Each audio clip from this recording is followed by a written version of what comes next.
Welcome back to another episode of Let's Make Dinner. So I'm starting by just shredding up some chicken that one just cooked in the Instant Pot, and with that we are going to make some pesto chicken wraps. Now something happened, either I think it was just on camera mode instead of video mode, so I ended up just taking this lovely picture at the end after I had already made everything.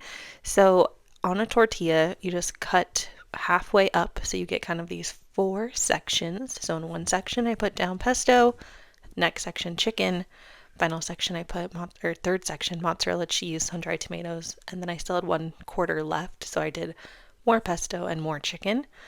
And then you just fold those up, so going like one piece over the next, and you get these cute little triangle wraps. So I made 2 of those, and then the third one there is just a regular like cheese and chicken quesadilla that I made for my toddler, and we just got those nice and toasty on a pan.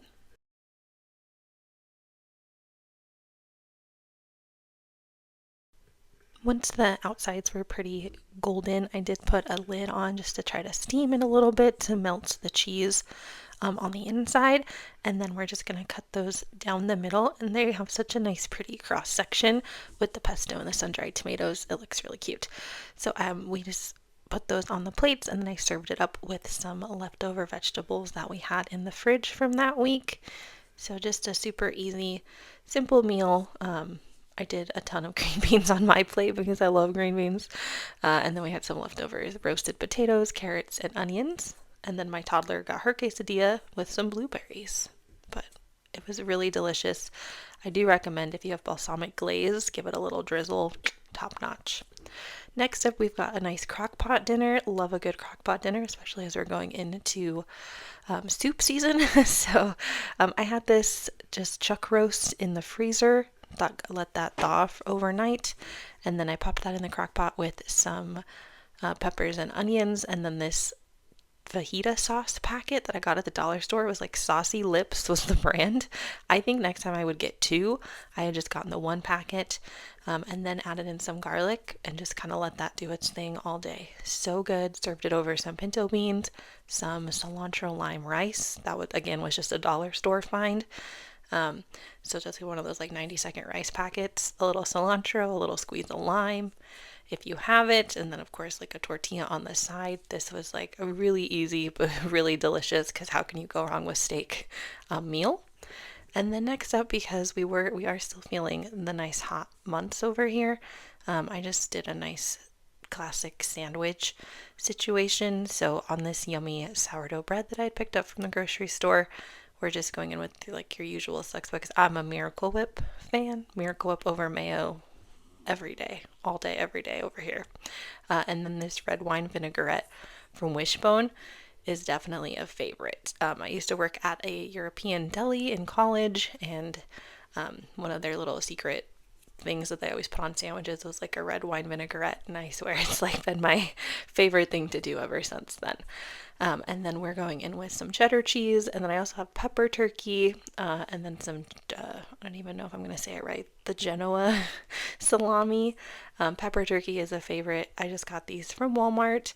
You can get them just like right there in the deli section, already like pre-cut and pre-packaged, so just pick up a bag. And they're usually about half a pound, I feel like, in those ones. Then I just added some sun-dried tomatoes, and then my husband had asked for some of that balsamic drizzle, so I did put that on his, but I did not feel like having that with all the other flavors on this particular sandwich, so he got the balsamic drizzle, and I did not. I added more of the red wine vinaigrette though, for sure. And then we're just gonna cut those in half, because eating a sandwich in a triangle is just superior than eating it whole, and it just is a delicious classic sandwich. Serve that up with some barbecue chips, some strawberries, and then of course my child got some chicken nuggets with hers, because what toddler doesn't like that?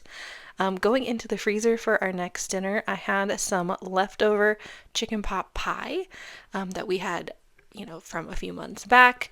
We didn't finish it, so I just put the leftovers into the freezer to have for another dinner, which is one of my favorite ways to try to not waste food and to get the most out of my budget, because sometimes you just get sick of eating that dinner. You know, you're like, you've had it 2-3 days in a row and you're like, I'm really done having this meal. So pop it in the freezer and then you have a ready to go dinner next time. So I did add in some extra peas and carrots, and then also a little bit of milk just to kind of help thin it out. But other than that, it was already seasoned, already full of chicken and other veggies. So a little salt, a little pepper just to bring it to life. And then if you watched my breakfast video recently, I did make those Greek yogurt biscuits, and these were just the leftover ones from that.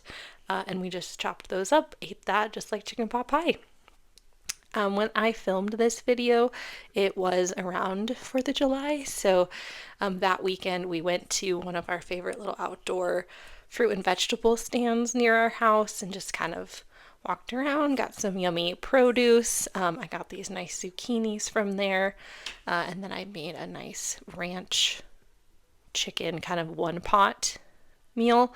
I think next time if I was to make this again, I would do the zucchini separately because I, for some reason, forgot just how watery a zucchini is. So I just put everything on one sheet. But there was so much liquid that came from the zucchini. It was kind of crazy. But I did just chop up some of those nice small yellow potatoes, and then we're chopping up all of this delicious zucchini. So good, so fresh. I think when we were there talking to the people, they were like, yeah, we had just picked that morning. So that's always fun when you get to talk to the farmers like that. And then we're gonna mix that up, and then the star of this show is the Trader Joe's ranch seasoning. So I am very heavy-handed because that was my whole craving for this dinner, was just like a ranch seasoned meal. So we seasoned the vegetables really heavy with the ranch seasoning, and then I'm also once I add the chicken, I'm gonna also season the chicken really heavy with that seasoning as well. So it's definitely the star of the show because it's ranch and it's delicious, and it's probably the dill I think that I like the most. Probably why I like pickles too, just that dill flavor. Since this chicken was just it's like large, kind of like larger-ish chunks that I had in the freezer that I thawed out, I just dried those with a paper towel before seasoning them with the ranch just to kind of minimize the moisture. But again, the zucchini really definitely left a lot of moisture on once it was cooked. But it was a really easy meal, came together really quickly. I just put it in a bowl after I chopped up the chicken, and then I just topped it with a little ranch mixed with ketchup because that's something that I really like. I know that's not for everybody, but it was a really good meal. Next up, we've got some burgers. So our local butcher shop does these cowboy burgers, and they're some of our favorites. So that's kind of what inspired the burgers for this meal. And it's just ground beef with jalapeno and shredded cheese. And so I'm just dicing up jalapeno nice and fine because I do not want to find a giant chunk of jalapeno when I am eating my burger. I will take the flavor, but I don't want a huge piece. So I'm just getting that nice and chopped up, and I'll add that to the bowl before moving on to the rest.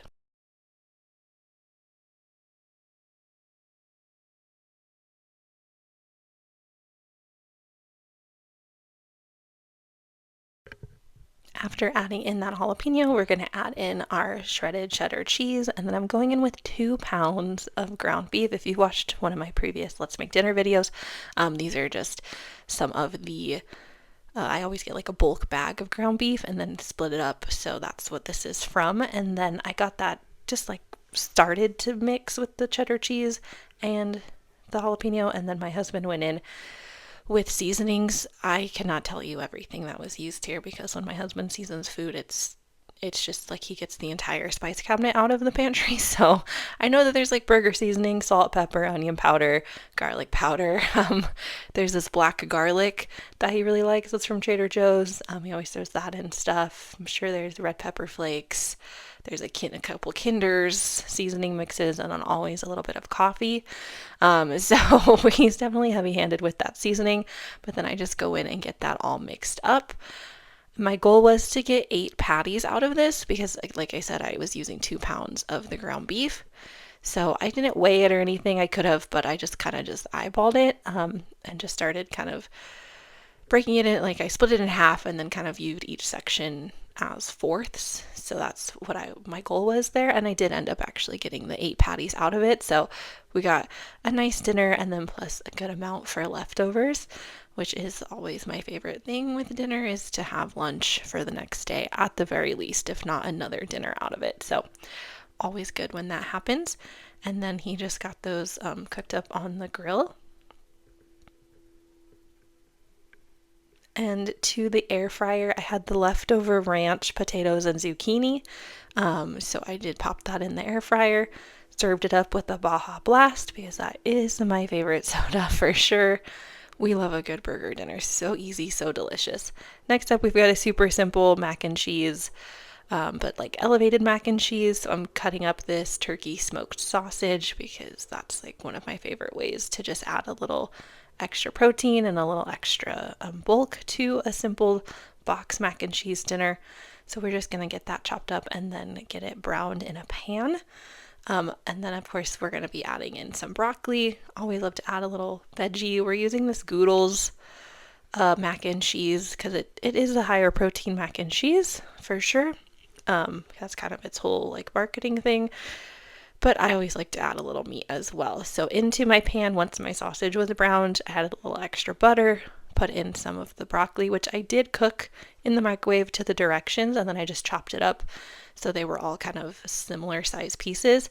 Adding in a little water just to help when after I drain my pasta noodles and then add the drained noodles back into the pan. Then I already have some of that starchy cooking liquid to help kind of mix in the like cheese sauce packet here.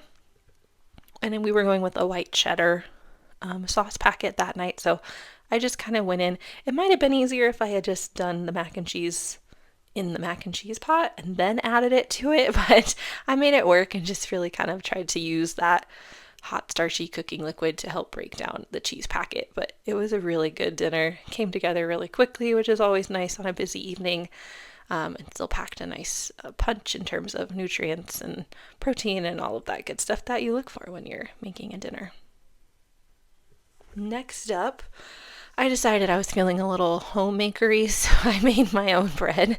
I think we had run out of the sourdough at this point in the week from when I had made the sandwiches, but we are going to be making sandwiches again, but instead of going to the store and buying a loaf of bread, I just decided to make some because I had some rapid rise yeast and flour and salt and all of that easy stuff. So to the bowl, I added those ingredients. We're adding in our warm water just to bring it all together.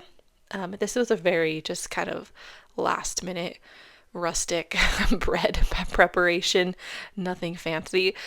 With the rapid rise, you really don't need to let it sit, but I typically still let it sit for like at least a half hour or so, usually as I'm like cleaning up my mess and stuff like that.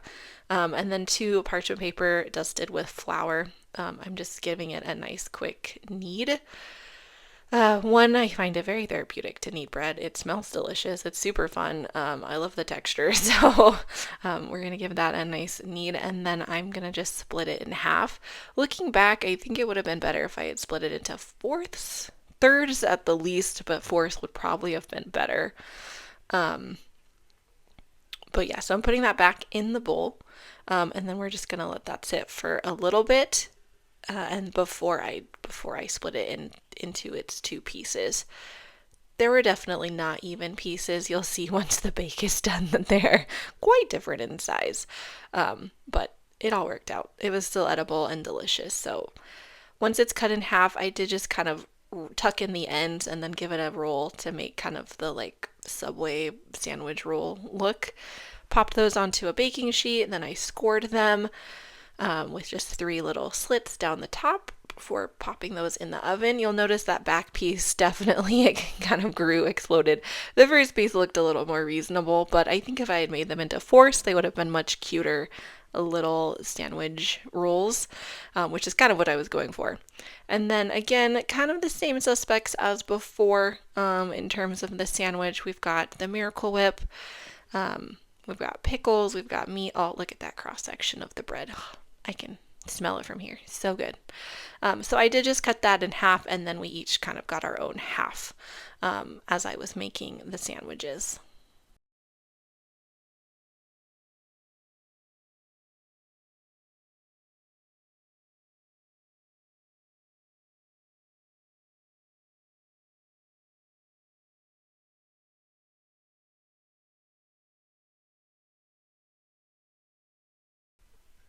Instead of the like balsamic vibe that we had on the previous one, my husband had asked for mustard. I hate mustard, so the mustard stays on his side, does not touch my side. We do not contaminate. So then I, of course, still added in the red wine vinaigrette, and then we're going in with the salami and the pepper turkey, because when I do get these at the store, you know, we definitely want to use them. Don't like to throw that away, so that's typically why we have sandwiches multiple times when I buy those meats at the store. And then I did add in some turkey pepperoni, because again, we just had that to use up. And then pickles. The Griot pickles are the best pickles I've ever had. I will take no arguments or questions at this time. Like, if you haven't had those kind, delicious. And we just, oh, so good. And then we had some watermelon, again, left over from that fruit stand that we had visited earlier in the week. If you like this video, go ahead and give it a thumbs up and click that subscribe button.